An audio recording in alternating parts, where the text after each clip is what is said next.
Me llamo Elvira Montes. A mis 72 años he aprendido que el silencio puede gritar más fuerte que cualquier mazo. Creía que la edad haría la vida más suave, que el tiempo puliría los bordes del conflicto hasta convertirlos en algo manejable. Pero esa mañana, al entrar al Palacio de Justicia de Ciudad de México, detrás de mi hijo tembloroso, entendí que el tiempo no había suavizado nada, solo me había dado más que perder.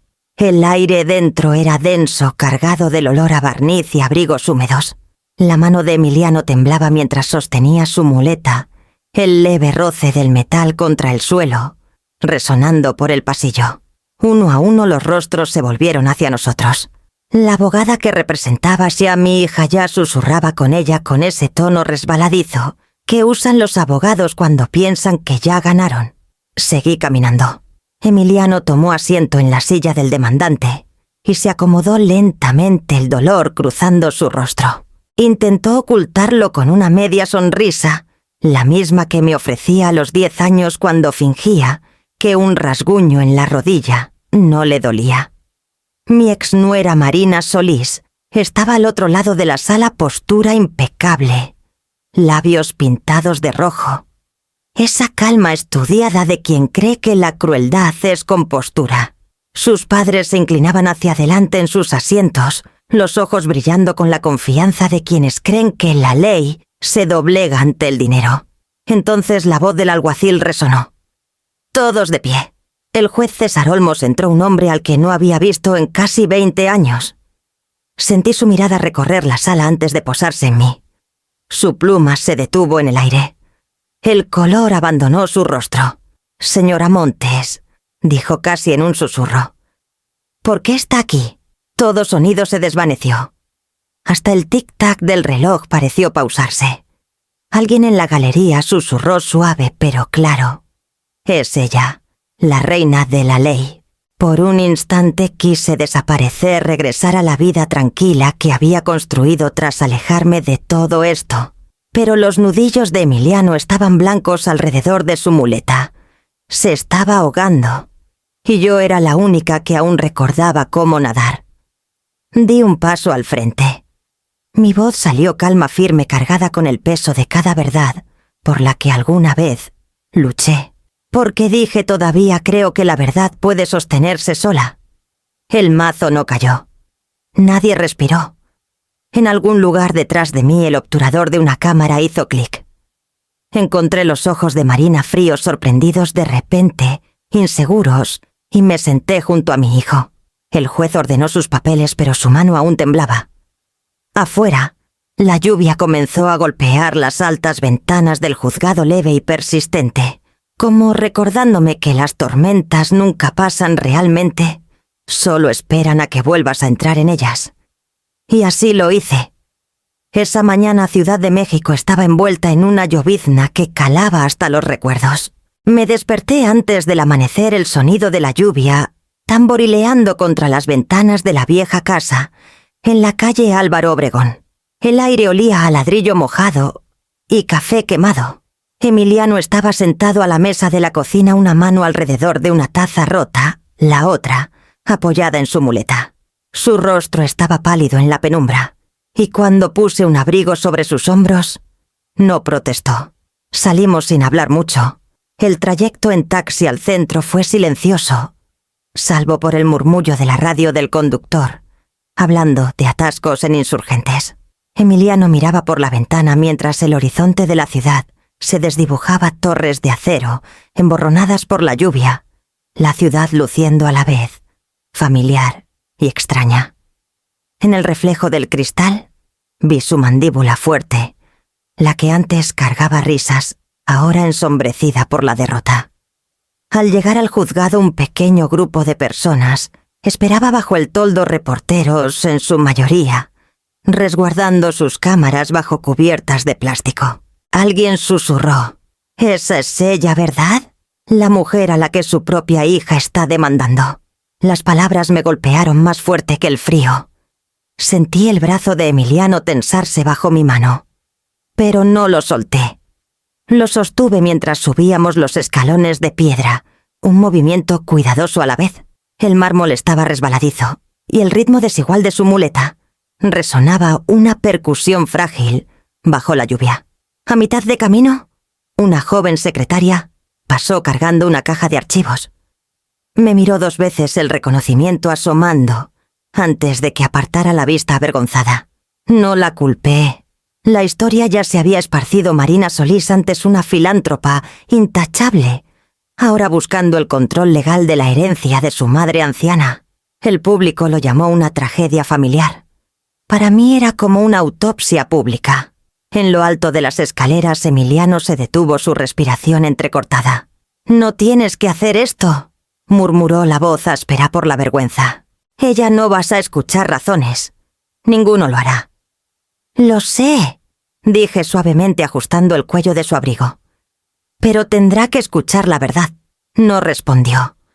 Sus ojos estaban rojos no por la lluvia, sino por el peso de saber que su hermana estaba al otro lado de esa sala. Por un instante parecía el niño que se dormía en mi hombro tras largas noches de estudio. Y por un instante no quise nada más que llevarlo a casa, cerrar la puerta y fingir que este día nunca había llegado. Pero había hecho una promesa hace años, una tallada en cada sacrificio, cada noche larga, frente a la máquina de escribir, cada pago de hipoteca hecho a tiempo. Nadie volverá a quitarme mi hogar. Ni el banco, ni el destino, ni la familia.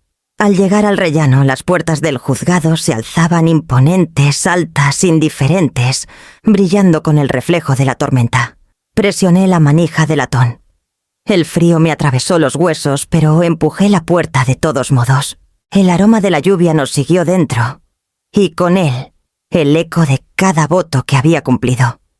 La sala olía levemente a papel, y abrillantador ese olor estéril que antes asociaba con el orden. Ahora me revolvía el estómago.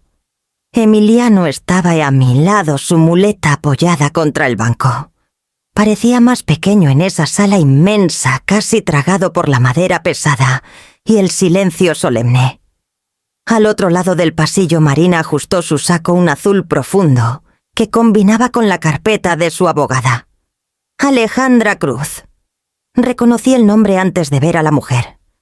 Hace años había sido asistente en el juzgado de sucesiones, ambiciosa, astuta, siempre buscando una oportunidad para escalar. Ahora me sonrió cortésmente, una cortesía profesional que parecía burla.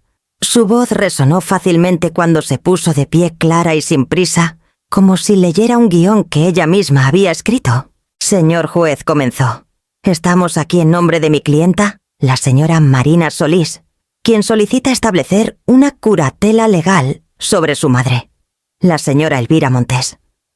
El propósito de esta petición es la protección, nada más, nada menos». Sus palabras flotaron hacia mí lentas al principio, luego afiladas como para cortar. Ella tiene 72 años, vive sola, y ha mostrado signos constantes de confusión, olvidos y volatilidad emocional. Tenemos documentados casos de facturas impagas, documentos legales extraviados y comportamientos erráticos, todo lo cual pone en riesgo significativo su patrimonio y su seguridad. El papel en mis manos tembló. No había fallado en un solo pago en 20 años. Cada factura, cada recibo, cada nota tenía su lugar en el archivero junto a mi escritorio. Aún así, la voz de Alejandra tejió una red cuidadosa, cada frase diseñada para sonar razonable, incluso misericordiosa. Marina no me miró. Mantuvo la vista al frente, la mandíbula tensa, su expresión ensayada. Estudié la curva de sus hombros, cómo sus manos estaban cruzadas pulcramente en su regazo. Parecía tranquila, demasiado tranquila. Cuando el juez preguntó si deseaba agregar algo, Marina se levantó alisando el frente de su chaqueta. Su tono era suave, casi tembloroso. «Señor juez, esto no es por dinero. Es por seguridad. Mi madre está sola la mayoría de las noches. Olvida dónde pone las cosas. Una vez me llamó llorando porque pensó que la puerta del sótano estaba cerrada por fuera. Solo quiero asegurarme de que esté cuidada». Un murmullo bajo recorrió la sala. Sentí mi pulso en la garganta. No era cierto. Nada de eso.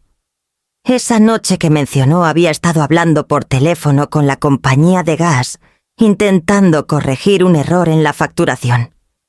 Colgué tarde y fui a revisar el calentador yo misma. La puerta del sótano se había atascado por la humedad. Me reí de la ironía entonces. No había estado llorando. Estaba cansada. Los ojos del juez se volvieron hacia mí. Señora Montes, ¿desea responder? Por un momento no pude. Mi voz se quedó atrapada en algún lugar profundo de mi pecho, pesada como piedra. Sentí la mano de Emiliano apretar la mía. Susurró algo, quizá mi nombre, quizá una oración, pero no lo escuché por el zumbido en mis oídos. Me puse de pie lentamente. Las tablas del suelo crujieron bajo mis zapatos. Señor juez, dije firme, pero quedo. Mi mente está clara. Vivo sola porque así lo elijo. La preocupación de mi hija es reciente. Alejandra interrumpió con suavidad. Con todo respeto, señora Montes, la negación suele ser uno de los primeros indicadores de deterioro cognitivo. Las palabras golpearon más duro que cualquier insulto. Una risa tenue se alzó desde la última fila, tal vez de los reporteros. Giré la cabeza ligeramente lo suficiente para encontrar los ojos de Marina.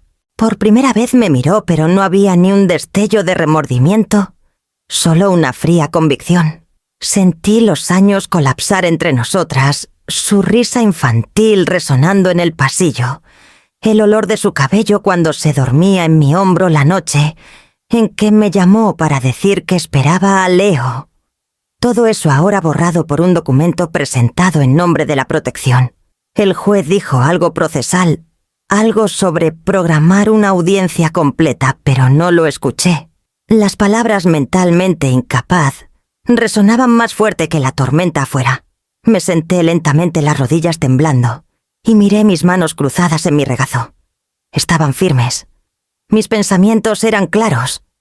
Pero en ese momento entendí cuán fácil era reescribir la verdad, especialmente cuando quien sostiene la pluma es tu propia hija.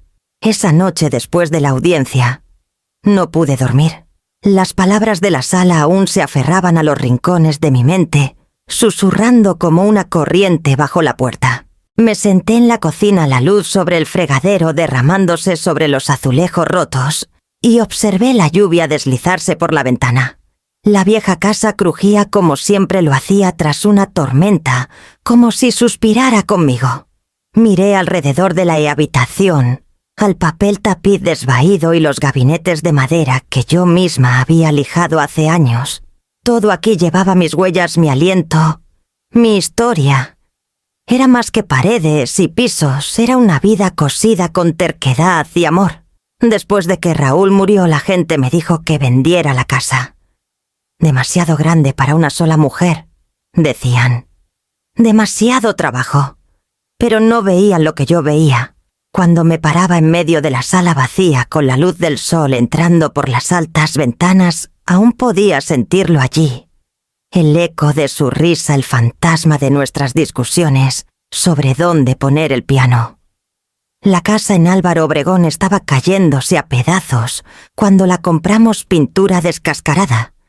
Yeso agrietado, un tejado que goteaba cada primavera.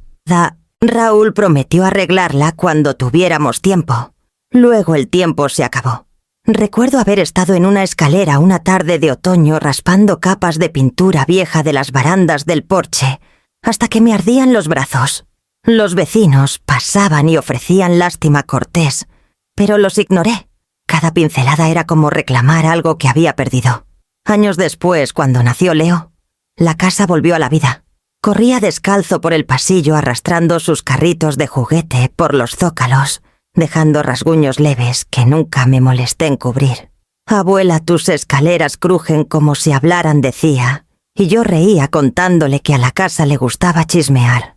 En las mañanas de verano, Leo y yo nos sentábamos en los escalones del porche con limonada viendo al cartero zigzaguear entre olmos y bicicletas.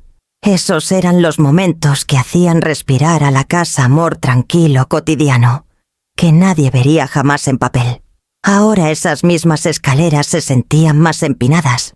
Las ventanas, antes brillantes, reflejaban solo sombras de incertidumbre.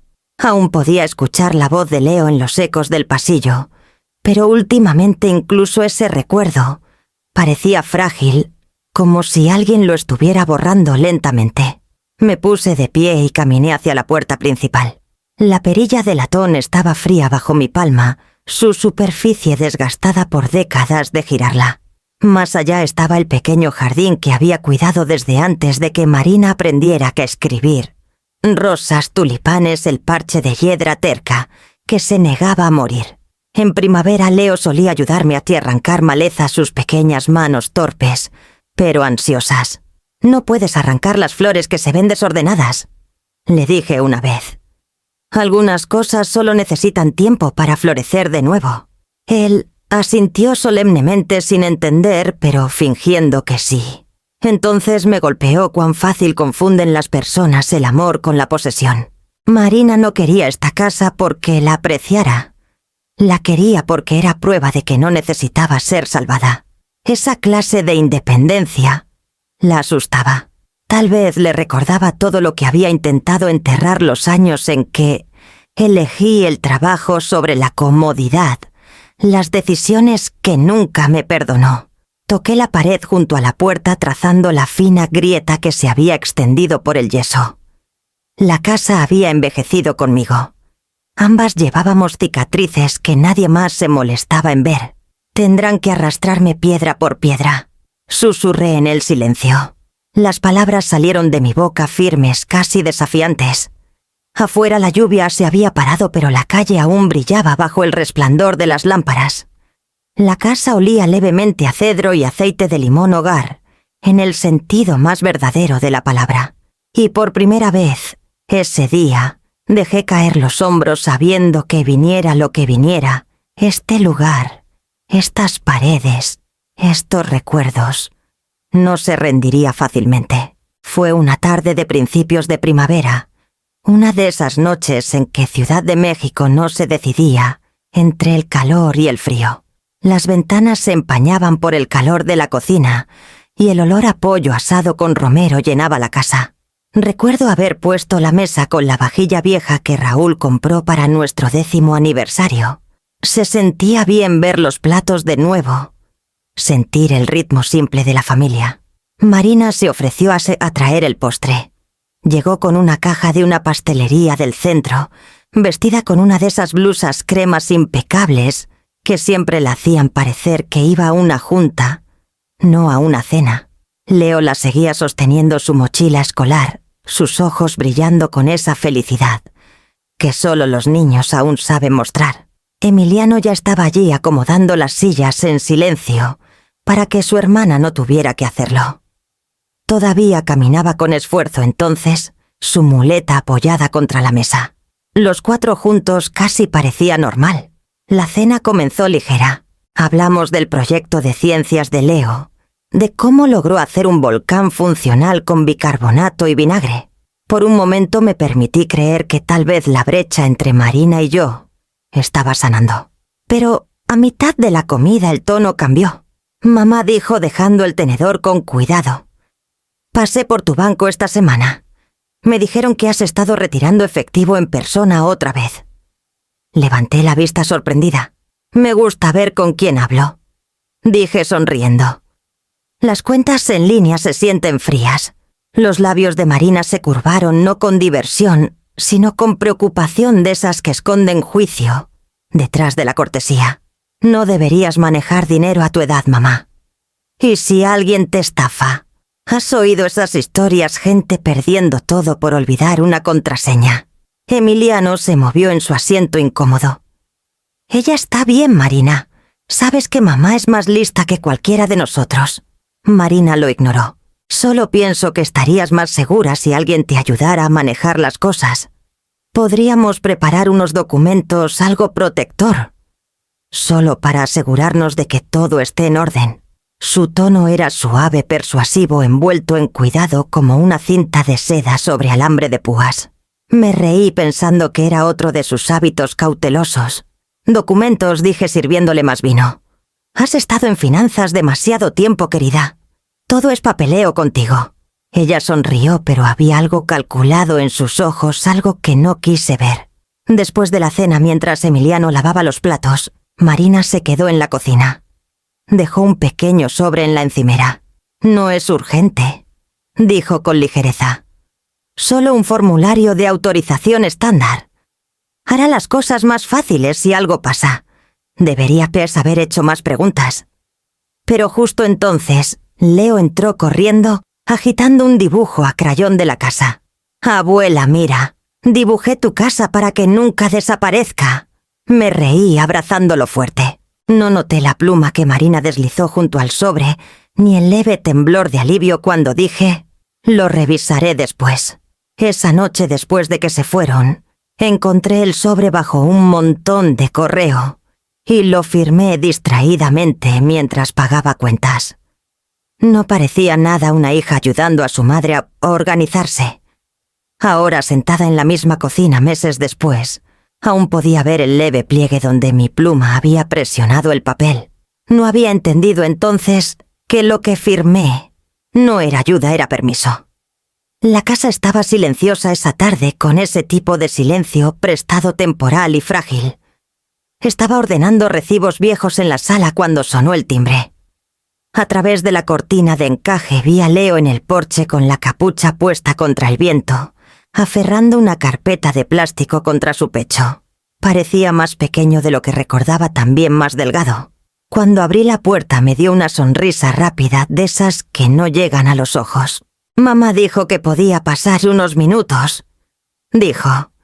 Su voz tenía esa cortesía cautelosa que usan los niños cuando les han dicho que se porten bien. «Claro, pequeño», dije haciéndome a un lado. «Pasa, está calentito adentro». Me siguió a la cocina y se sentó a la mesa, los pies sin tocar el suelo, mirando, mientras le servía una taza de chocolate caliente. Me agradeció suavemente envolviendo la taza con ambas manos. Sus ojos seguían desviándose hacia la carpeta. Hablamos de la escuela, su maestra favorita, la feria de ciencias del próximo mes, cómo aún quería ser ingeniero. Pero sus palabras salían distraídas como si fueran solo marcadores de algo más pesado. Cuando extendí la mano para limpiar una miga de su mejilla, se estremeció, no exactamente de miedo, sino como si no estuviera seguro de qué tipo de contacto esperar. «¿Todo bien, Leo?», pregunté. Dudó, luego abrió la carpeta y sacó una hoja de papel doblada varias veces. «Hice esto para ti», dijo deslizándola por la mesa. Era un dibujo: nuestra casa, el gran álamo afuera, el columpio del porche y dos figuras sentadas juntas. Había escrito «Abuela y yo» en letras grandes en la parte superior. Mi corazón se detuvo en la garganta. Pero cuando desdoblé la segunda hoja escondida detrás, mis manos se congelaron. En una letra irregular decía: «Mamá dice que pronto olvidarás cosas. Dice que tengo que ayudarte a recordar quién soy». Miré las palabras hasta que se volvieron borrosas. Leo bajó la vista timna a sus manos, jugueteando con un hilo suelto en su manga. Me dijo que lo mantuviera en secreto. Susurró: «Pero no quiero que olvides. Nunca olvidas mi cumpleaños ni los nombres de mis amigos. Lo recuerdas todo». Sentí algo dentro de mí romperse, no de ira, sino por la crueldad silenciosa de aquello. Marina no solo intentaba borrar mi independencia, estaba reescribiendo la idea de verdad de mi nieto. Tomé la mano de Leo, mi voz baja. «No olvidaré, pequeño. Ni a ti, ni esta casa, ni nada que importe», asintió con lágrimas brillando, pero sin caer. Doblé la nota y la guardé en el bolsillo de mi cardigan. El papel se sentía cálido por su tacto. Cuando el coche de Marina se detuvo afuera, Leo se puso de pie a regañadientes. «No le digas a mamá que te mostré», dijo antes de salir al porche. «No lo haré, prometí». Lo vi caminar hacia el coche, su pequeño cuerpo engullido por la tarde gris. Mientras Marina saludaba desde el asiento del conductor con esa sonrisa suave y distante, sentí la nota presionar contra mi pecho como un latido. Si no podía ser su madre nunca más, si mi hija se negaba a verme como tal, entonces sería otra cosa. Sería la testigo. la que recordaba todo lo que intentaban olvidar. 2 noches después de la visita de Leo, la casa se sentía más pesada que de costumbre, como si ella también hubiera escuchado lo que me dijo. Caminé de cuarto en cuarto inquieta buscando algo que aún no podía nombrar. El sueño me había abandonado. Incluso el sonido de la lluvia afuera parecía impaciente. Al final me encontré parada al pie de las escaleras del ático. El cordón de la bombilla osciló ligeramente cuando lo jalé, esparciendo una luz amarilla tenue sobre cajas y polvo. No había subido allí en años. El aire olía a cedro y tiempo áspero, seco, familiar. Mis pasos hacían crujir las tablas como si la casa misma protestara por mi intrusión. Cerca de la pared del fondo había un viejo baúl, sus esquinas de latón opacas por el tiempo. Dudé limpiando una capa de polvo de la tapa. La llave aún estaba en la cerradura envuelta en una cinta desvaída. Mis dedos temblaron al girarla. El pestillo hizo clic y el sonido pareció resonar directamente en mi pecho. Dentro había un abrigo de lana doblado, una fotografía agrietada de Raúl en su uniforme y debajo de todo el maletín de cuero. No lo había visto desde el día en que salí del juzgado por última vez. El asa estaba desgastada, donde mis dedos lo habían sostenido durante juicios, noches largas y demasiados veredictos que llegaron tarde. Lo saqué con cuidado limpiando una fina capa de polvo. El cuero aún olía levemente a papel y humo. Cuando lo abrí, las bisagras chirriaron revelando su contenido: documentos amarillentos, cuadernos llenos de taquigrafía y una pequeña placa de plata envuelta en papel de seda. Mi nombre aún estaba grabado en ella: Elvira Montes, investigadora legal, Estado de México. Me senté en el suelo, el maletín en mi regazo, y uno por uno desdoblé los recuerdos que contenía. Había copias de resúmenes de casos antiguos, recortes de periódicos con titulares que había olvidado hace mucho. Denunciante revela corrupción judicial. Elvira Montes. Obliga a la renuncia de un juez de sucesiones. Cada titular cargaba un pedazo de la mujer que había sido incisiva, inquebrantable, aún no cansada de la lucha. Tracé mi nombre con la yema del dedo. Qué extraño, pensé, que el mundo pueda recordar una versión de ti mucho después de que dejes de reconocerte a ti misma. El sonido de la lluvia se intensificó contra el tejado, constante y rítmico. Casi podía escuchar el eco del reloj de mi antigua oficina, el clic de los tacones en los pasillos del juzgado, el murmullo de los testigos antes de declarar. Esos sonidos habían sido alguna vez mi latido. Cuando dejé la profesión me dije que estaba harta del ruido, que había ganado el derecho a estar en silencio. Pero tal vez ese silencio se había convertido en una especie de rendición. Tal vez eso era en lo que Marina se había confiado: el silencio que llega cuando la gente olvida que alguna vez tuviste voz. Tomé una carpeta más pequeña escondida en el fondo del maletín. Dentro había notas manuscritas de un caso en el que trabajé hace 20 años, una mujer cuyos hijos intentaron declararla mentalmente incompetente para apoderarse de su propiedad. Recordé su rostro arrugado, asustado, pero orgulloso. La ayudé a ganar. Le dije entonces: pueden quitarte la paz, pero no tus pruebas. La ironía no me pasó desapercibida. Dejé la carpeta a un lado y cerré el maletín pasando la mano por su tapa. No olvidé cómo habla la justicia, susurré al aire del ático. Solo dejé de ser escuchada. Abajo la casa crujió de nuevo como si estuviera de acuerdo. En algún lugar entre el polvo y los titulares, la mujer que había sido despertó. Me puse de pie, el peso del maletín en mi mano, anclándome como un juramento renovado. Al apagar la luz del ático, una gota de lluvia se filtró por el tejado y cayó en la madera cerca de mi pie. Se extendió lentamente, oscura y segura, como tinta en papel, como una historia que aún no había terminado. A la mañana siguiente la ciudad estaba gris pero firme, el tipo de día que desdibuja la línea entre el humo y el cielo.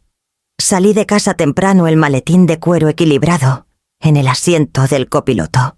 Cada semáforo en Álvaro Obregón Parecía parpadear más lento de lo normal, como preguntándome si estaba segura de querer hacer esto. Lo estaba. La dirección que había garabateado en un pedazo de papel me llevó a un edificio estrecho de 2 pisos cerca del río, su ladrillo oscurecido por décadas de hollín. La puerta de vidrio esmerilado aún llevaba las letras desvaídas de B. Lozano, ñ asociados, aunque la pintura había comenzado a descascararse hace mucho. Dentro el aire olía a tabaco y papel viejo. Un hombre estaba sentado detrás del escritorio de hombros anchos, incluso a su edad, la barba canosa recortada con precisión militar. Bernardo Lozano, mi antiguo aprendiz ahora retirado. O eso había dicho la última vez que lo vi en el funeral de Raúl. Cuando levantó la vista, el reconocimiento brilló detrás de sus gafas. «Vaya», dijo recostándose en su silla. La reina regresa a su corte. No pude evitar una sonrisa cansada. «Nada de títulos, Bernardo. Necesito que veas algo». Me señaló la silla frente a él. «Si trajiste ese maletín debe ser serio». Lo puse sobre el escritorio y lo abrí. Los papeles dentro estaban ordenados copias de la petición de curatela de Marina, registros bancarios, notas médicas que había solicitado al secretario del juzgado. Bernardo los hojeó en silencio, su ceño frunciéndose con cada página. Tenía el mismo hábito de hace 20 años leer cada línea 2 veces antes de decir una palabra. Después de varios minutos exhaló por la nariz y levantó la vista. «No me dijiste que tu hija había ido tan lejos». «No pensé que lo haría», dije. «Pero ha aprendido a construir un caso que suena compasivo. Sabe cómo funciona el sistema, qué palabras usar, qué miedo sembrar». Bernardo tomó un documento en particular y lo acercó a la luz de la ventana. «Este affidavit financiero», murmuró tocando la esquina. «¿Ves esto?». Sacó una lupa de su cajón. El sello del notario ligeramente descentrado y la fecha del sello está borrosa. Fue añadido después. Clásico signo de un anexo falsificado. Mi pulso se aceleró. «¿Puedes probarlo?». Asintió lentamente. Con un escaneo digital y una comparación de escritura, sí. Quien redactó esto añadió 2 párrafos después de la presentación inicial. Alteraron tu rango de ingresos para hacerte parecer financieramente inestable. Sutil pero suficiente para convencer a un juzgado. Por un largo momento solo escuché el sonido de la lluvia que comenzaba afuera. La idea de que mi hija había ido más allá de las mentiras, hacia la fabricación, hizo que mi pecho se apretara de una manera que ningún dolor había logrado antes. Bernardo cerró la carpeta con cuidado, sus ojos firmes. «Siempre me enseñaste que los peores crímenes usan zapatos limpios», dijo. «Parece que la tuya aprendió bien». Quise reír, pero salió como un suspiro tembloroso. «Dejé de enseñar demasiado pronto». Sacudió la cabeza. «Dejaste de pelear, Elvira. Eso es diferente». Por primera vez en meses, algo en mí se agitó, un zumbido bajo el dolor y el agotamiento. Encontré su mirada. «¿Puedes ayudarme, Bernardo?». Se inclinó hacia adelante apoyando los antebrazos en el escritorio. El enfoque del viejo detective volvió a sus ojos como una lente encajando en su lugar. «Si quieres una guerra, señora», Montes dijo en voz baja, «la haremos legal». Las palabras quedaron suspendidas entre nosotros, tranquilas, pero cargadas de promesa. Afuera un trueno retumbó débilmente sobre el río, la lluvia, acelerándose contra el cristal. Cerré el maletín y me puse de pie. Al salir de la oficina, la calle parecía más nítida, más definida.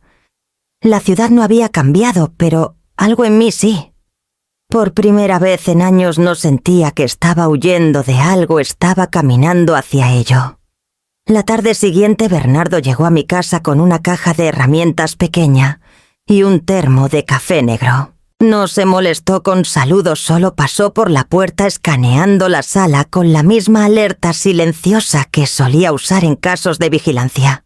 La lluvia vidriosa había parado, pero el aire dentro se sentía denso, como si las paredes mismas contuvieran el aliento. «¿Puedo echar un vistazo?», preguntó. «Adelante», dije, aunque mi pulso ya había comenzado a latir. Se agachó cerca de la rejilla del pasillo desenroscando su cubierta con un destornillador de su kit. Por un momento solo se escuchó el tintineo del metal. Luego su mano se detuvo. Sacó un pequeño cuadrado negro no más grande que una caja de cerillos. Una luz roja parpadeó una vez antes de apagarse. Mi estómago se heló. Bernardo lo levantó con cuidado entre 2 dedos. Transmisor de audiomicro. Moderno, barato e ilegal sin consentimiento. Alguien te ha estado escuchando. Agarré el respaldo de una silla para estabilizarme. ¿Quieres decir... aquí? ¿En mi casa? Asintió sombríamente dando la vuelta al dispositivo. Parece reciente. Este tipo dura semanas en espera. Está vinculado a un receptor local de corto alcance, tal vez a 2 cuadras. Me hundí en el sillón mirando la rejilla como si pudiera brotar más de ellos. La idea de extraños de mi propia hija escuchándome tararear en la cocina o hablar con Emiliano por teléfono se sentía como una violación más profunda que un robo. Bernardo recorrió el resto de la casa revisando los accesorios de luz, la lámpara de estudio, el reloj sobre la chimenea. Cuando terminó, había encontrado 3 más 1 en la sala, otro en mi estudio, y uno escondido en el zócalo cerca de las escaleras. Cada uno idéntico, discreto, deliberado. Los colocó en la mesa como evidencia de una escena del crimen. Quien los puso tuvo acceso. El trabajo es demasiado cuidadoso para amateurs. Miré los dispositivos, luego sus ojos. Marina tiene una llave. No respondió, pero su silencio fue confirmación suficiente. Bernardo desplegó su laptop y conectó los transmisores a través de un adaptador. En segundos la pantalla se llenó de archivos de audio, horas de grabaciones organizadas por fecha. Hizo clic en uno etiquetado 14.3. Cocina. Mi voz llenó la habitación. ¿Dónde puse mis llaves otra vez? Ah, claro, en la encimera. Juro que este lugar esconde cosas cuando estoy cansada. La reproducción crepitó y luego se repitió. El siguiente archivo era similar, corto, fragmentado, pero editado justo lo suficiente para hacerme sonar dispersa, confundida. Bernardo detuvo la grabación. «Están cortando tus conversaciones», dijo, quitando contexto, reordenando palabras. Alguien está construyendo un perfil de audio para que coincida con el deterioro cognitivo. Una opresión subió por mi garganta, mitad incredulidad, mitad rabia. Ella está fabricando evidencia. Asintió. Y es buena en eso. Pero es descuidada con los metadatos. Estos fueron transmitidos a través de una empresa llamada Tecnologías Neural Trace, una pequeña compañía tecnológica en Tlalnepantla, especializada en monitoreo doméstico para el cuidado de ancianos. Mi apuesta a ella los contrató bajo el pretexto de un seguimiento de seguridad remoto. Me recosté, la ira creciendo lenta y limpia como el calor de las brasas. El miedo ya no tenía lugar donde sentarse. «Puedes copiar todo, ya está hecho», dijo Bernardo transfiriendo los archivos a una unidad portátil. «Querrás guardar esto fuera de aquí. Si nos movemos rápido podemos citar los registros de instalación de la empresa antes de que desaparezcan». Mientras trabajaba me puse de pie junto a la ventana observando el crepúsculo deslizarse sobre Álvaro Obregón. El álamo afuera se mecía suavemente con el viento. Alguna vez, ese árbol fue donde Leo colgaba su columpio, donde las risas llenaban el aire. Ahora se sentía como el único testigo que quedaba de pie conmigo. Bernardo cerró su laptop y levantó la vista. «¿Estás bien?» Me volví hacia él, la mano apoyada en el respaldo de la silla que me había sostenido antes. «Estaba asustada», dije en voz baja. «Pero el miedo solo es útil cuando lo sostienes en la mano, no en la garganta». Asintió ligeramente guardando sus herramientas. «Entonces, hagamos que se arrepientan de haber pensado que te irías en silencio». Cuando la puerta se cerró tras él, caminé hacia la mesa donde estaban los transmisores y los barrí en una caja pequeña. La sellé, la etiqueté con la fecha y la puse en el maletín. Mi reflejo se reflejó en la ventana oscura, mayor, más afilada calma. Si habían estado escuchando en busca de debilidad, Habían elegido la frecuencia equivocada. 2 noches después, Bernardo regresó con la mirada de un hombre que había estado despierto demasiado tiempo. Solo traía su laptop y una unidad portátil pequeña, ambas selladas en bolsas de evidencia. El aire afuera era frágil por el frío del tipo que hacía vibrar las ventanas. Dentro la casa se sentía como un juzgado cerrado, inmóvil, pesada, esperando un veredicto. No perdió palabras. Puso la laptop en la mesa del comedor y me indicó que me sentara. «Encontré algo», dijo en voz baja. «¿Querrás escuchar esto?» Mi corazón se apretó. «¿Es de los mismos dispositivos?» Asintió. La mayoría es la basura al habitual, charlas cotidianas convertidas en pruebas de confusión. Pero este... dudó. Este no lo editó. Hizo clic en reproducir. Al principio solo se escuchaba el sonido de papeles moviéndose y pasos leves. Luego la voz de Marina, clara, controlada al tono que usaba en reuniones, fluyó por los altavoces. «Leo escucha con atención», dijo. «Mañana, cuando el juez te pregunte, le dices que la abuela a veces olvida tu nombre. Está bien. Tienes que decirlo exactamente así». Una voz pequeña respondió vacilante. «Pero no olvida a mamá. Siempre me recuerda». Hubo una pausa, un sonido como un suspiro. Luego su voz se endureció, más baja pero más afilada. «No entiendes. Solo la estamos ayudando. Si no lo hacemos, alguien más tomará todo y perderemos la casa. ¿Quieres eso? ¿Quieres mudarte otra vez?» No, susurró Leo. «No quiero que la abuela esté triste. Entonces, dirás lo que te dije». «¿Lo prometes?» El silencio que siguió fue más largo que cualquier frase. Luego, apenas audible, llegó su tembloroso. «Lo prometo». Bernardo detuvo la grabación. El único sonido que quedó en la habitación fue el leve tic-tac del reloj de pared. No hablé. Mis manos se habían enfriado, aunque no podía decir si era por sorpresa o contención. «Puedo autenticarlo y ponerle un sello de tiempo», dijo Bernardo con cuidado. «Es más que suficiente para desafiar su petición. El juzgado lo escuchará, Elvira». Asentí lentamente mirando el reflejo oscuro de la pantalla de la laptop. Mi garganta dolía no por lágrimas esas, ya se habían gastado en noches más silenciosas, sino por algo más profundo. La traición no era nueva para mí. Había aprendido su forma hace mucho. Pero escuchar la voz de mi nieto atrapada en el fuego cruzado de la ambición adulta, eso era otra cosa. «Lo usó», dije finalmente. Las palabras salieron tranquilas, casi inquietantemente. Hizo que cargara con sus mentiras. Bernardo me observó esperando la tormenta que nunca llegó. Crucé las manos temblorosas sobre la mesa, forzando estabilidad en mi voz.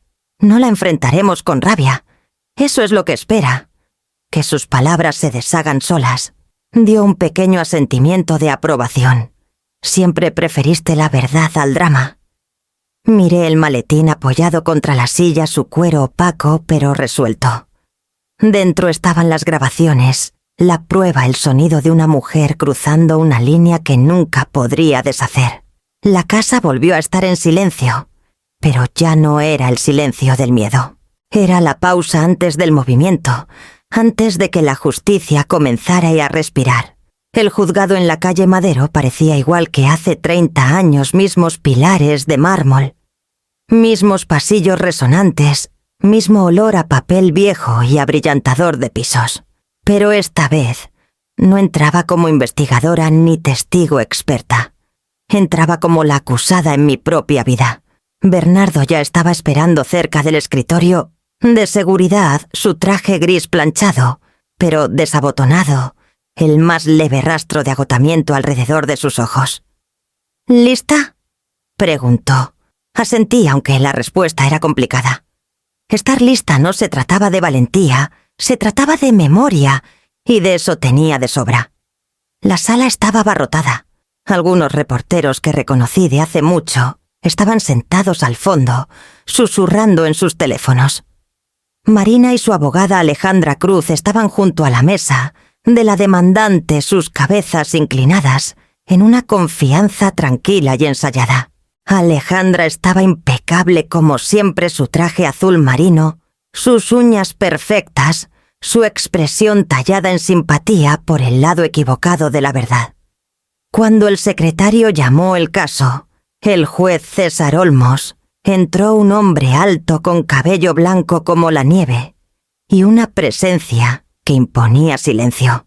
No lo había visto desde finales de los 80, cuando era un asistente joven, siguiendo a mi equipo de investigación durante un caso de corrupción que casi nos costó a todos nuestras licencias.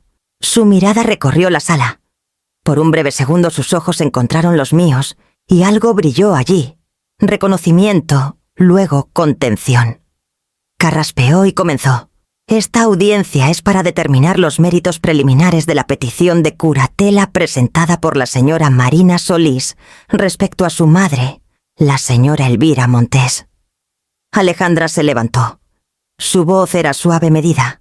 Señor juez, las preocupaciones de mi clienta son puramente protectoras. La señora Montes ha mostrado signos de deterioro de la memoria, comportamiento errático y mala gestión financiera. Presentaremos evidencia de su inestabilidad y su historial de juicio cuestionable. Hizo una pausa deliberada, dejando que las últimas palabras flotaran antes de añadir, incluyendo acciones disciplinarias previas durante su carrera como investigadora estatal. La sala se agitó. Vi a uno de los reporteros más jóvenes inclinarse hacia adelante, oliendo sangre. Alejandra levantó una carpeta y sacó un recorte de periódico amarillento. Mi nombre estaba allí en negritas: investigadora Elvira Montes suspendida en medio de investigación judicial. Lo pasó al estrado. Señor juez, esto fue hace 31 años. El caso habla de un patrón, una persona que luchó con la autoridad y los procedimientos, ahora mostrando una desorganización similar en su vida personal. Bernardo se movió a mi lado, listo para objetar, pero toqué su brazo ligeramente.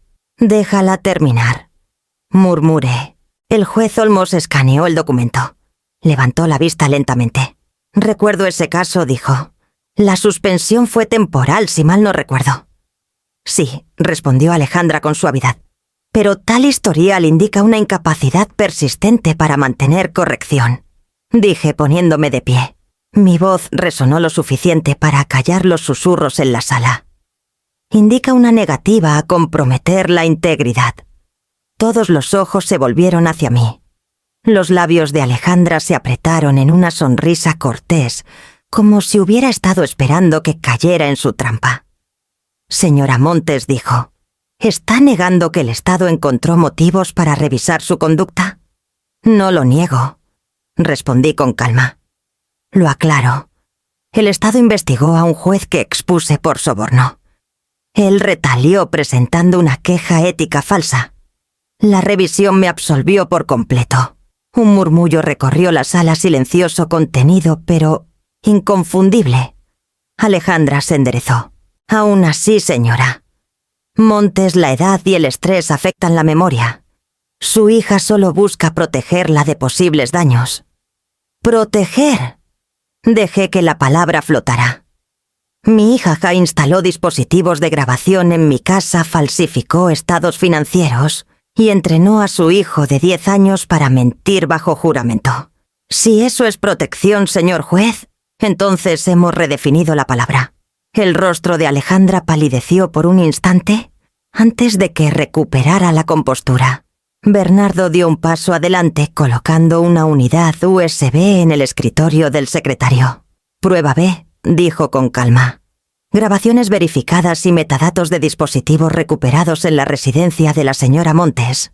El juez Olmos se recostó en su silla entrelazando los dedos. «Revisaré esto en privado», dijo tras una pausa. Sus ojos encontraron los míos de nuevo, más suaves esta vez, con un leve rastro de respeto en su tono. «Por ahora, señora Montes, puede continuar». Respiré hondo el peso de cada sala en la que había estado presionando contra mis costillas. Luego hablé no como madre, no como acusada, sino como la profesional que alguna vez fui.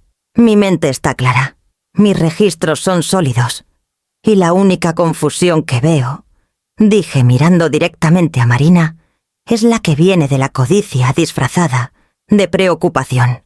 El mazo del juez bajó suavemente, no para silenciarme, sino para marcar las palabras.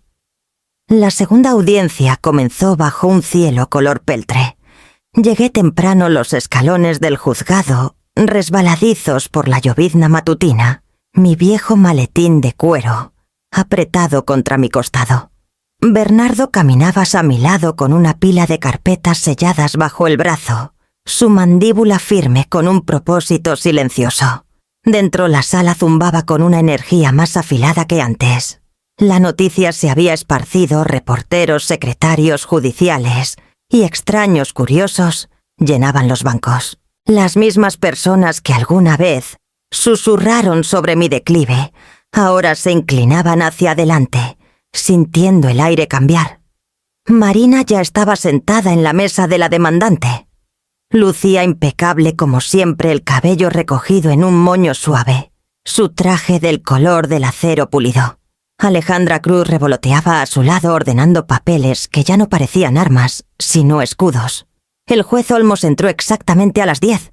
Su mazo golpeó una vez cortando el ruido. «Procedamos», dijo. Bernardo se puso de pie primero.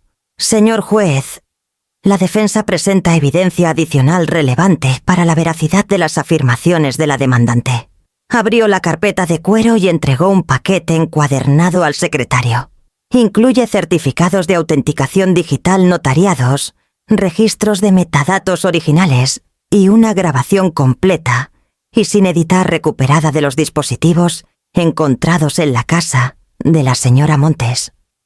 Alejandra se levantó de inmediato, su voz firme pero tensa. «Objeción.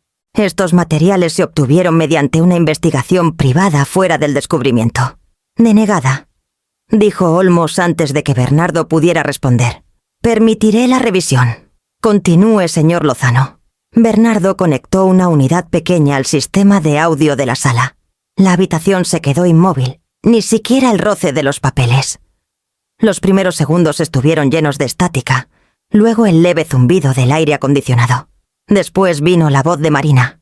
«Leo escucha con atención», dijo tranquila, deliberada. «Cuando el juez te pregunte, dices que la abuela olvida cosas como tu nombre. No te veas asustado. Solo dilo». Un murmullo recorrió la galería. Mamá respondió, la voz pequeña de Leo, frágil, insegura. «Pero ella no olvida. Siempre me recuerda». Las siguientes palabras fueron más duras, el tono desprovisto de calidez.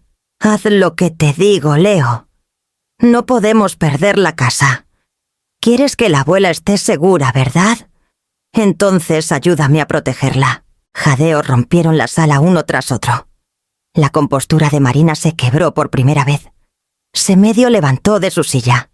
«Esa grabación está manipulada», soltó. Pero la mano levantada del juez la silenció. «Siéntese, señora Solís», dijo con firmeza. «Tendrá su turno».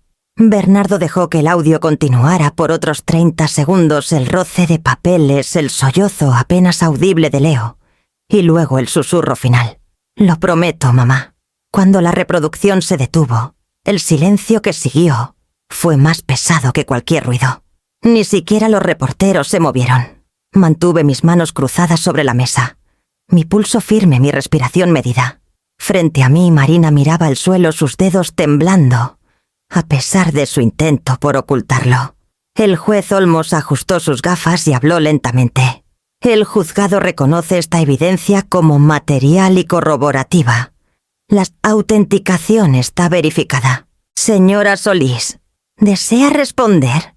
Alejandra se inclinó hacia su clienta susurrando rápidamente, pero Marina no parecía escuchar. Se puso de pie abruptamente, su voz quebrándose. La estaba protegiendo. No sabe lo que es mejor para ella misma. Necesitaba que alguien actuara. Sus palabras rebotaron por la sala crudas y desesperadas. Olmos golpeó el mazo una vez, su tono nivelado pero frío. No estaba actuando como guardiana. Estaba actuando como acusadora. Y usó a un niño para respaldar su engaño. Marina se congeló la boca entreabierta, los ojos, desviándose hacia la puerta, como si aún pudiera escapar. Bernardo recogió sus papeles en silencio, pero había un destello en sus ojos, no triunfo, sino respeto. Me miró, y por un breve momento vi el eco de nuestros viejos casos, el mismo ritmo de la justicia, reclamando su terreno. No hablé. No necesitaba hacerlo. La verdad ya había hablado por mí en la propia voz de mi hija, despojada de cada máscara que había usado. El juez Olmos se recostó entrelazando los dedos. Este juzgado se reunirá de nuevo para el juicio final. Al final de la semana, dijo. Luego se volvió hacia mí. Su voz se suavizó. Señora Montes, puede estar segura, el expediente ahora habla por sí mismo. Cuando el mazo golpeó, el sonido reverberó por la sala como un pulso de aire tras una larga tormenta. Marina no levantó la vista. Y por primera vez desde que esto comenzó, sentí algo cercano a la paz. No alivio, no victoria, sino la certeza tranquila de que la verdad, una vez liberada, no susurra. Resuena. La sala de audiencias estaba más silenciosa que nunca. Los reporteros dejaron de escribir, el secretario dejó de respirar, e incluso el reloj sobre el estrado del juez parecía dudar antes de marcar el siguiente momento. Marina estaba congelada junto a su abogada, su rostro pálido, los ojos desenfocados. Alejandra susurró algo intentando salvar una estrategia, pero Marina se apartó de ella sacudiendo la cabeza. El movimiento fue pequeño, casi imperceptible, pero se sintió como la primera grieta en un río congelado. Señora Solís, dijo el juez Olmos con cuidado, tiene el derecho a permanecer en silencio hasta que su abogada lo indique. No interrumpió su voz cruda. No más de eso. Se volvió hacia mí entonces, y por primera vez en años vi a mi hija sin armadura. Su compostura, su porte, su contención calculada, todo despojado. Parecía la niña que alguna vez cargué durante tormentas, no la mujer que había convertido una sala en un campo de batalla. No quería que llegara tan lejos, dijo su voz quebrándose. Se suponía que sería temporal. Solo hasta que las deudas se pagaran. Pensé que si podía controlar las cuentas, si podía vender la propiedad, todo se equilibraría otra vez. No sabía qué más hacer. Sus manos temblaban a sus costados. No tienes idea de cuánta presión tenía. La escuela de Leo, la hipoteca, los inversionistas llamando todos los días. Me estaba ahogando. Escuché cada palabra golpeando en dos direcciones, ira y tristeza, ambas afiladas, ambas familiares. El juez Olmos se recostó, su expresión ilegible. Falsificó registros, coaccionó testimonios e instaló dispositivos ilegales. Las deudas no excusan un crimen, señora Solís. Marina se estremeció, sus ojos brillando. No quería perderlo todo. Mamá, dijo su voz apenas un susurro. Siempre has tenido el control. Siempre pusiste las reglas. Solo quería respirar. La sala se desdibujó por un momento y me di cuenta de que mi visión estaba húmeda. Alcancé un pañuelo, pero me detuve a medio camino, mis manos temblando. Te enseñé la verdad, dije en voz baja. No tácticas. Te enseñé que sobrevivir significa estar erguido, no pisar a alguien más. Su rostro se arrugó y cubrió su boca como para contener el sonido. Alejandra intentó guiarla de vuelta a su asiento, pero las rodillas de Marina cedieron. Se hundió donde estaba, los hombros temblando, en un silencio que llenó cada rincón de la sala. Por un largo momento nadie se movió. Incluso Bernardo a mi lado desvió la mirada. El sonido de la lluvia contra las altas ventanas fue lo único que se atrevió Alexei a hablar. Quise acercarme a ella, tomarla en mis brazos como cuando era pequeña, decirle que ningún error podría hacerla indigna de perdón, pero mis piernas no se movieron. Algunas distancias una vez creadas no se pueden cruzar en una sola vida. El juez Olmos finalmente carraspeó. Este juzgado se aplaza hasta la sentencia.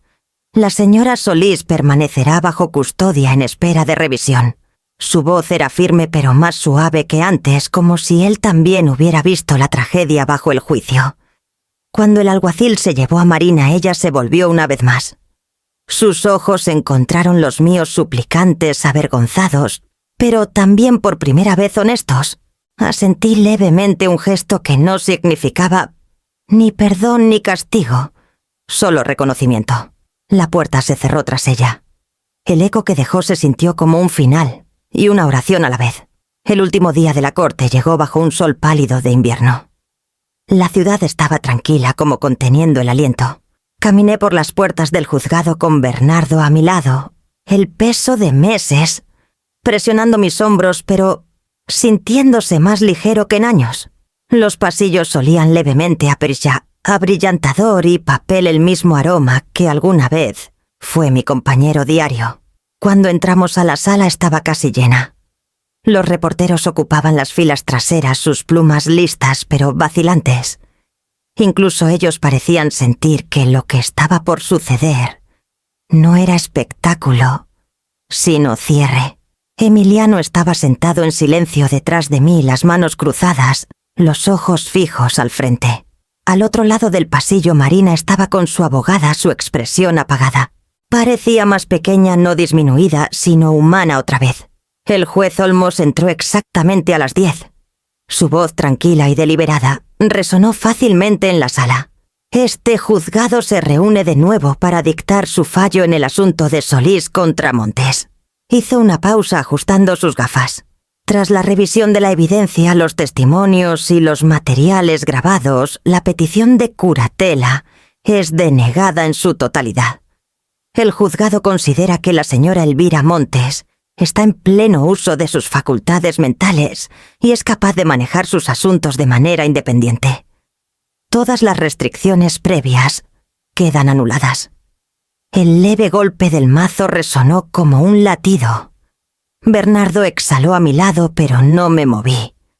Me sentía inmóvil, como si mi cuerpo entendiera antes que mi mente que esto era el fin de la batalla.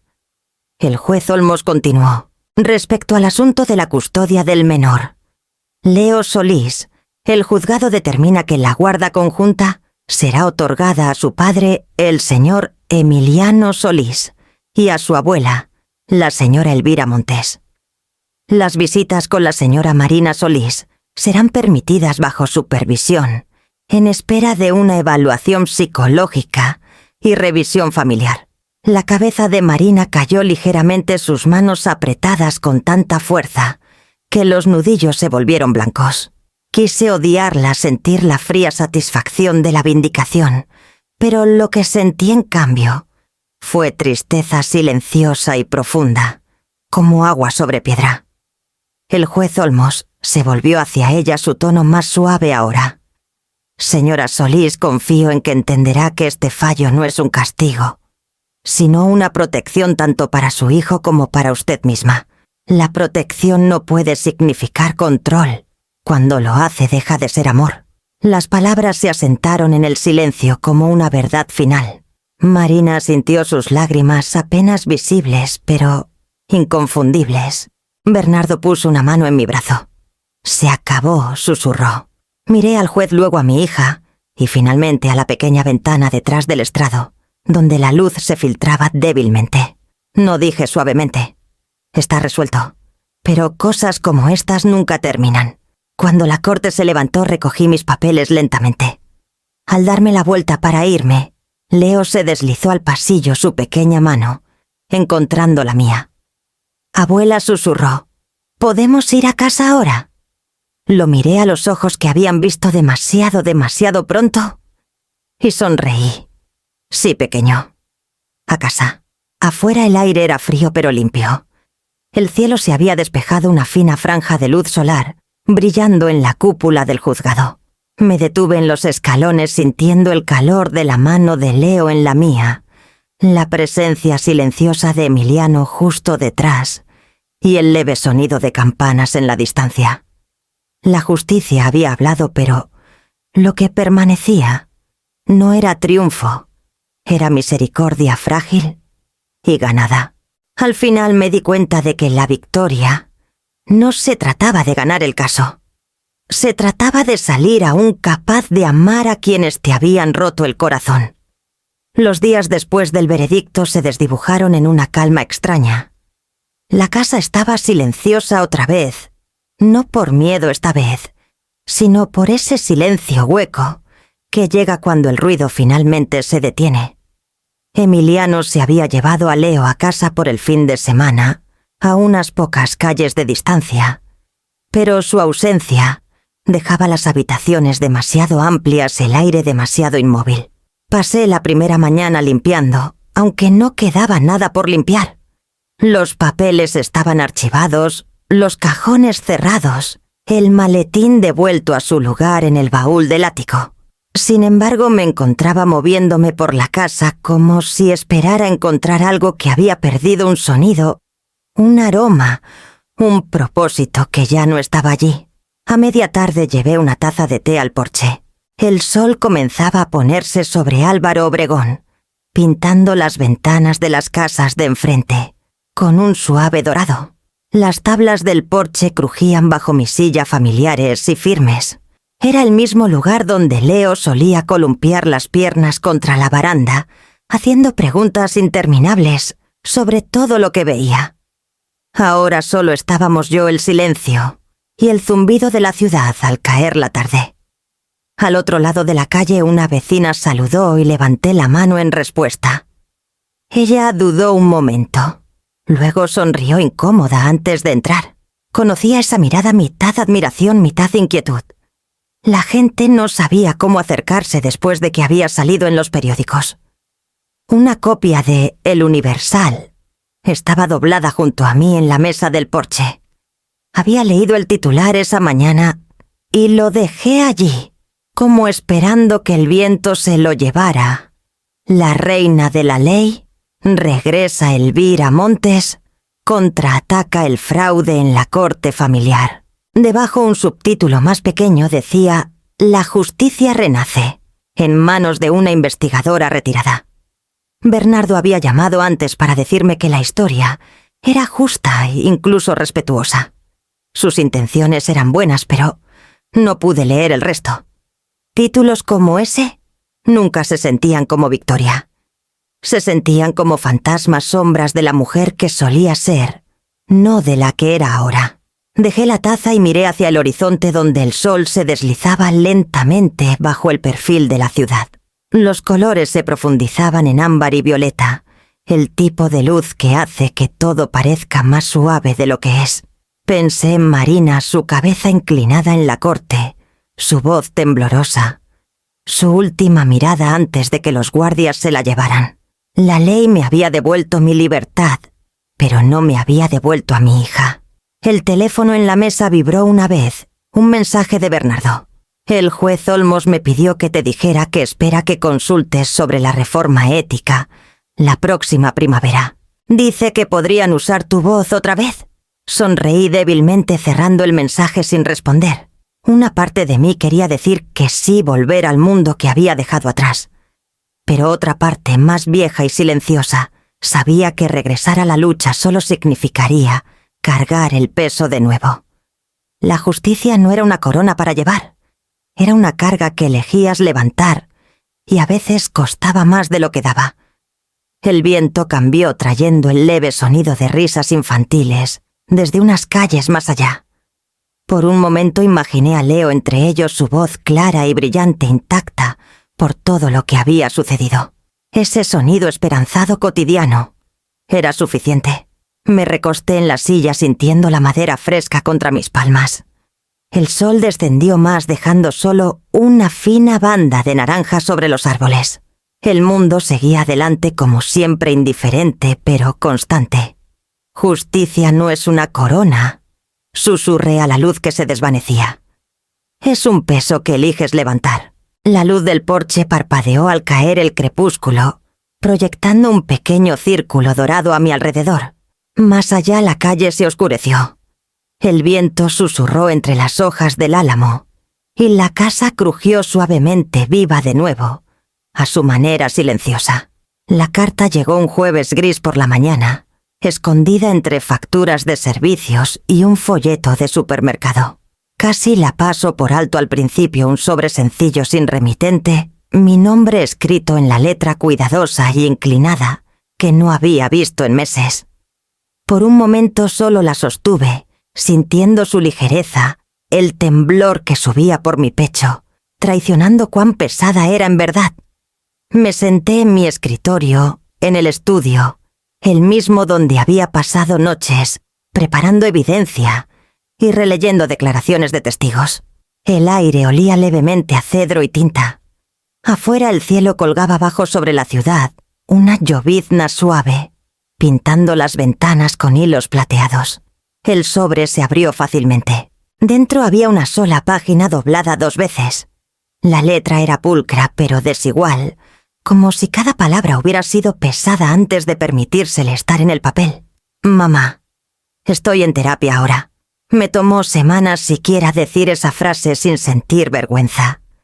Estoy aprendiendo cosas que debí haber aprendido hace mucho sobre el control sobre el miedo, sobre cómo el amor puede volverse algo afilado cuando estás desesperada por tener razón. Sé que lo que hice no se puede deshacer, pero ahora entiendo lo que quisiste decir cuando hablabas de que los límites mantienen el amor honesto. Lamento no haber escuchado entonces. Gracias por enfrentarme. Te odié por eso, pero ahora sé que estabas protegiendo más, que la casa me estabas protegiendo de esa parte de mí que no sabía cómo parar. Leo pregunta por ti todas las noches. Emiliano me deja hablar con él una vez por semana. Está bien. Estarías orgullosa de lo gentil que se ha vuelto. No espero perdón, mamá. Solo espero que aún haya una puerta abierta en alguna parte, aunque permanezca cerrada por ahora. Marina. Para cuando llegué a la última palabra, la página se había vuelto borrosa. La dejé con cuidado, temiendo que incluso el aire pudiera arrugarla. Por un largo momento, solo observé la lluvia deslizarse por el cristal, difuminando el reflejo de mi rostro en algo más suave que la tristeza, algo más cercano a la paz. En la esquina del escritorio estaba mi vieja pluma fuente, la que Raúl me dio tras mi primera promoción. Destornillé la tapa, sentí su peso familiar en mi mano y acerqué una hoja nueva hacia mí. No necesitaba párrafos ni explicaciones. Ya había gastado suficiente de mi vida en ellos. Escribí una sola línea. Los límites no son muros, sino puertas con cerraduras. Dejé que la tinta se secara, doblé la página y la deslicé en un sobre. No había necesidad de una dirección de retorno. Ella sabría dónde encontrarme. Cuando caminé hacia el buzón, la lluvia había parado. El aire olía a tierra y piedra limpia. La carta se deslizó fácilmente por la ranura, desapareciendo en el zumbido tranquilo de la tarde. Me quedé allí un momento más observando las farolas encenderse temprano. En algún lugar más allá, mi hija estaba intentando reconstruirse una verdad a la vez. Y tal vez, solo tal vez, eso era suficiente por ahora.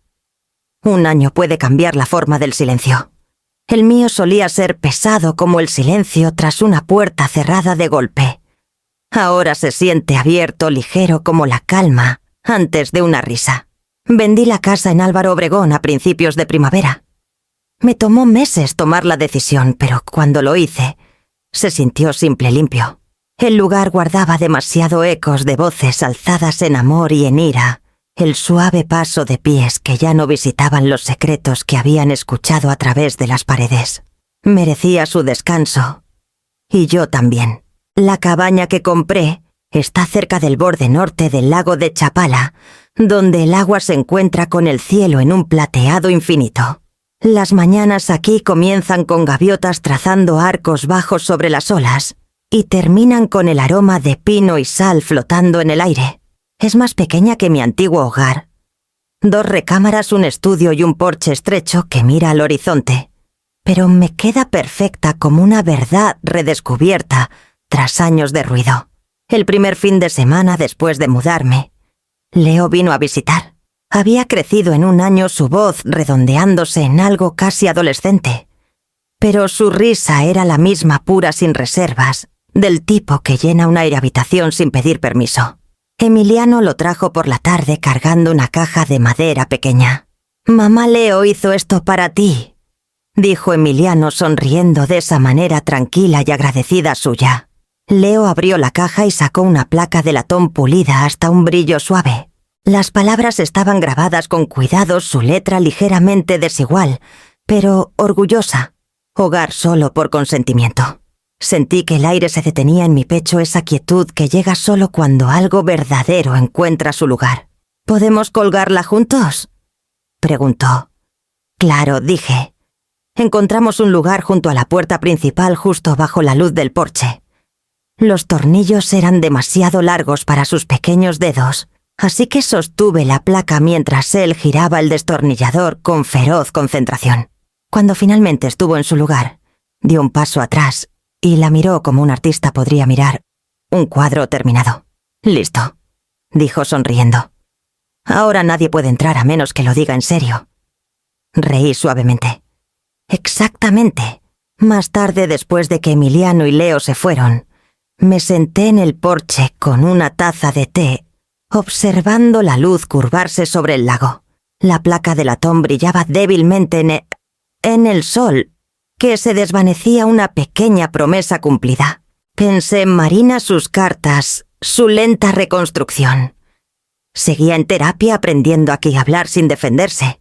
A veces enviaba los dibujos de Leo o una nota sobre sus tareas escolares.